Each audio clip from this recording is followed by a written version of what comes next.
Ever wondered how your favorite ramen noodles are made? Well, you're in for a treat today. We're going to unravel the mystery of these delightful slurp-worthy strands that have taken the world by storm. From small-town eateries to high-end restaurants, ramen noodles have become a culinary sensation, loved for their versatility, convenience, and undeniably addictive taste. These humble noodles, with their origins in East Asia, have crossed borders and cultures, becoming a staple in pantries around the globe. Whether in a rich, savory broth or tossed with vibrant veggies in a stir-fry, ramen noodles are the ultimate comfort food. But have you ever stopped to think about what goes into making them?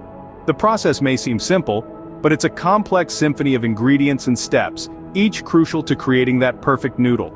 And that's what we're here to explore. By the end of this video, you'll know just how much work goes into making a single pack of ramen noodles. What goes into a pack of ramen noodles, you may wonder? The answer is quite simple, yet fascinating. First off, we have wheat flour. This is the backbone of our ramen, lending structure and texture to our beloved noodles. Without it, we'd just have soup. Next up, we have salt. Now, salt might seem like a minor cast member in this culinary drama, but it is actually vital. It not only enhances flavor but also strengthens the gluten network in the dough, making the noodles more firm. Then we add water. This is the magical element that binds our ingredients together, turning our dry mix into a workable dough. Last but certainly not least, we have kansui, a type of alkaline water. This special ingredient gives ramen its unique springy texture and characteristic yellow color. So there you have it, wheat flour, salt, water, and kansui. 4 humble ingredients that come together to create a world-famous dish. Now that you know what goes in, let's dive into the process. The journey of ramen noodles starts with a simple dough. Now this isn't just any dough, we're talking about a mixture of wheat flour, water, and a special ingredient called kansui. Kansui is an alkaline water that gives ramen noodles their unique yellow color and springy texture. As these ingredients tumble together in a large mixer, they form a shaggy, crumbly dough. But we're not done yet. This dough needs a good kneading. Kneading is like a workout for the dough, strengthening it and developing the gluten. Gluten, that magical protein, is what gives our noodles their characteristic chewiness. It's a delicate balancing act, really. Too little kneading, and the noodles will be limp and lifeless. Too much, and they'll become tough and unappetizing. But when it's just right, the dough transforms into a smooth, elastic, and pliable mass, ready to be shaped into our beloved ramen noodles. With our dough ready, it's time to take the next step. If you are enjoying this video so far, please like and subscribe to our YouTube channel. We'll really appreciate it. From a simple dough to noodle strands, there's a lot that happens in between. This is where the magic really starts in our ramen noodle journey. Once our dough has had its rest, it's time for it to hit the gym. The dough enters a series of rolling machines, each one pressing it thinner and thinner. Think of it as a dough workout, where our dough goes from a thick, bulky mass into a lean, thin sheet. This process isn't rushed, it's a gradual transformation. By taking its time, the dough develops the right texture, and that's what gives our ramen noodles their distinctive chewiness. Now let's imagine you're the dough. You're going through these rolling machines, getting thinner and thinner. It feels like a never-ending journey, but finally, you come out the other side as a wide, thin sheet. You've made it. But that's not the end. The next step is where we get to see our noodles take shape.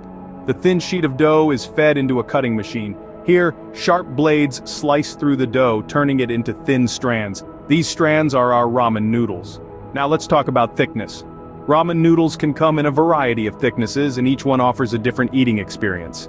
Thin noodles tend to be more delicate, absorbing the flavors of the soup they're served in.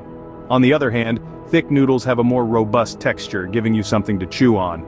The thickness of the noodles is determined by the settings of the cutting machine. So whether you like your noodles thin and delicate or thick and chewy, it all happens right here in the cutting machine. And just like that, our dough has transformed into noodles. But we're not done yet. The ramen journey is far from over. Stay with us as we head into the next stage, the steaming and seasoning. Next stop, steaming and seasoning. The journey of our ramen noodles continues. After rolling and cutting, the noodles are then partially cooked in a steaming process. This is a critical step, as it helps in achieving that perfect texture we all love in our ramen noodles. The steaming process is an art in itself. The noodles are exposed to high-temperature steam for a specific duration. This process helps to break down the starch and cook the noodles just enough while keeping them firm. But what's ramen without its unique flavors? That's where seasoning comes in. The noodles are then tossed in a blend of seasonings and flavorings. These can range from a simple salt and pepper mix to complex combinations of soy sauce, miso, or even seafood-based flavors. Each seasoning mix is carefully crafted to complement the noodle's texture and to bring out a burst of flavors with every bite. Now comes the final and most important step. The final stretch, drying and packaging. As we venture into the last phase of the ramen noodle production, we find ourselves at the crucial drying stage. After the steaming and seasoning, the noodles are still pretty moist, and that's not ideal for long shelf life. So how do we fix that? We dry them, and not just any drying, we're talking about precise, controlled drying. Once our noodles have been steamed and seasoned, they're sent on a journey through a drying tunnel. This isn't a quick process, it takes time. The noodles travel through the tunnel for a period that can range from 30 minutes to 2 hours, depending on the specific recipe and noodle type. The temperature and humidity within the tunnel are carefully controlled to ensure that the noodles dry evenly and maintain their texture and taste.